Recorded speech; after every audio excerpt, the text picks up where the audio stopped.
Hi friends, welcome back to my channel. ఈరోజు శనగపప్పు చిక్కీ లేదా పుట్నాల పప్పు చిక్కీని ఎలా చేసుకోవాలో చూపించబోతున్నాను. చాలా టేస్టీగా ఉంటుంది, సింపుల్గా చేసుకోవచ్చు. చిన్న చిన్న టిప్స్ పాటిస్తూ చేసామంటే చిక్కీ పర్ఫెక్ట్గా వస్తుంది. ఈ పుట్నాల పప్పులో మంచి ప్రోటీన్స్ ఉంటాయండి, మంచి హెల్దీ రెసిపీ. ఇలాంటి చిక్కీలకి పాకం ఇంపార్టెంట్ అండి. పాకం బాగా వస్తే చిక్కీ బాగా వస్తుంది. తప్పకుండా ట్రై చేయండి. పుట్నాల పప్పు చిక్కీని ఎలా చేసుకోవాలో ప్రాసెస్ చూసేద్దాము.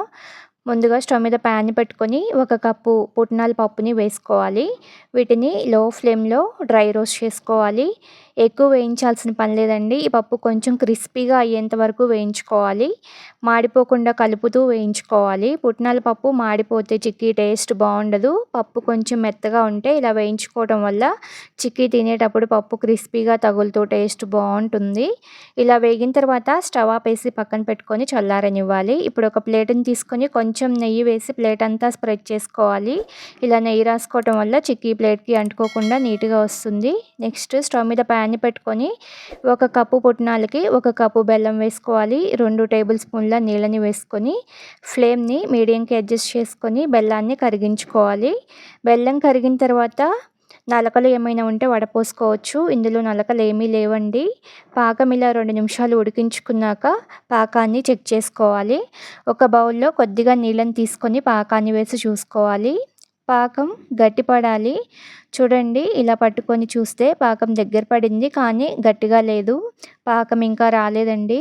లో ఫ్లేమ్లో పెట్టి పాకాన్ని 2 నిమిషాలు ఉడికించుకోవాలి. 2 నిమిషాలు ఉడికించుకున్నాక మళ్ళీ ఒకసారి పాకాన్ని వేసి చూసుకోవాలి. పాకం కొంచెం నీళ్ళల్లో వేసి చూడండి. పాకం కొంచెం గట్టిపడింది. ఇలా వచ్చింది అంటే పాకం వచ్చినట్లు కాదండి. చేతిలోకి తీసుకొని ఇలా విరిపితే విరగాలి, కానీ ఇక్కడ విరగట్లేదు, మెత్తగా ఉంది. ఇది కూడా కరెక్ట్ పాకం కాదండి. లో ఫ్లేమ్లో ఉంచి 2 నిమిషాలు ఉడికించుకోవాలి. చూడండి, పాకం కొంచెం చిక్కబడింది, దగ్గరగా అయింది. ఇప్పుడైతే ఫ్లేమ్ని లోలోనే ఉంచుకోవాలి, పాకం మాడిపోతుంది. పాకం చూడండి క్రీమీ టెక్స్చర్లోకి వచ్చింది. మళ్ళీ ఒకసారి బౌల్లోకి పాకం వేసుకొని ఒకే దగ్గర కాకుండా ఇలా వెడల్పుగా వేసుకుంటే పాకం చెక్ చేసుకోవడం ఈజీగా ఉంటుంది. టంగుమని శబ్దం రావాలి. విరిస్తే అప్పడంలాగా విరగాలి. అలా వస్తే పాకం కరెక్ట్గా వచ్చినట్లు. చూడండి, పాకం చక్కగా విరుగుతుంది.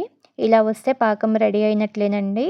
చిక్కీ మంచి షైనింగ్ కోసం 1 స్పూన్ నెయ్యి, మంచి ఫ్లేవర్ కోసం 1/2 స్పూన్ యాలకుల పొడి వేసుకొని ఇదంతా పాకంలో కలిసేలాగా కలుపుకోవాలి.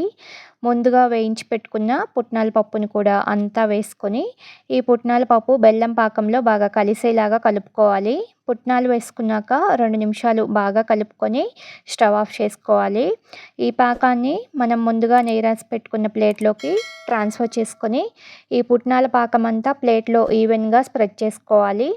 ఎక్కువ తక్కువ లేకుండా సమానంగా చేసుకోవాలి. గరిటెకు అంటుకున్న పిండిని కూడా స్పూన్తో తీసేసి ప్లేట్లోకి వేసుకొని గరిటెతో ప్లేట్ అంతా సమానంగా స్ప్రెడ్ చేసుకోవాలి. ఇలా గరిటెతో కాకుండా ఏదైనా ఫ్లాట్గా ఉన్న గిన్నెతో రుద్దుకుంటే సమానంగా వస్తుంది. ఇది కొంచెం వేడిగా ఉన్నప్పుడే చాకుతో పీసెస్లా కట్ చేసుకోవాలి. పాకం ఆరిపోతే కట్ చేసుకోవడం కష్టమవుతుంది. ఈ ప్రాసెస్ అంతా ఫాస్ట్గా చేసుకోవాలి. చల్లారిపోతే పీసెస్ లాగా రావు. ఇలా చాకుతో నిలువుగా అడ్డంగా ఘాట్లు పెట్టుకొని ఫ్యాన్ కింద అరగంట సేపు పెట్టుకున్నామంటే గట్టిపడిపోతుంది. చూడండి, అరగంట తర్వాత చిక్కీని డిమోల్డ్ చేసుకుందాము. పైన ప్లేట్ని పెట్టి రివర్స్ చేసుకోవాలి. చేతితో 2-3 సార్లు ట్యాప్ చేసుకుంటే ప్లేట్ నుంచి ఈజీగా రిమూవ్ అవుతుంది. చూడండి, చిక్కీ ఎంత బాగా వచ్చిందో, ప్లేట్కి కూడా ఏం అంటుకోలేదు.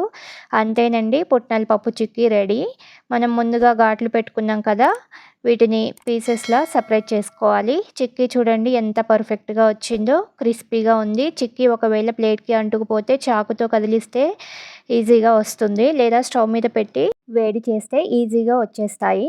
ఇలా పీసెస్ అన్నీ సపరేట్ చేసుకొని ఎయిర్ డబ్బాలో స్టోర్ చేసుకుంటే చాలా రోజులు ఫ్రెష్గా క్రిస్పీగా ఉంటాయి. వీటిని పిల్లలు ఎంజాయ్ చేస్తూ తింటారు. మంచి ప్రోటీన్ ఫుడ్ అండి. ఇలా చేసి పిల్లలకి రోజుకొక పీస్ ఇచ్చామంటే హెల్తీగా ఉంటారు. తప్పకుండా ట్రై చేయండి. వీడియో నచ్చితే లైక్ చేయండి. మీ ఫ్రెండ్స్కి, రిలేటివ్స్కి షేర్ చేయండి. కొత్తగా చూస్తున్న వాళ్ళు మన ఛానల్ని సబ్స్క్రైబ్ చేసుకోండి. Thank you for watching.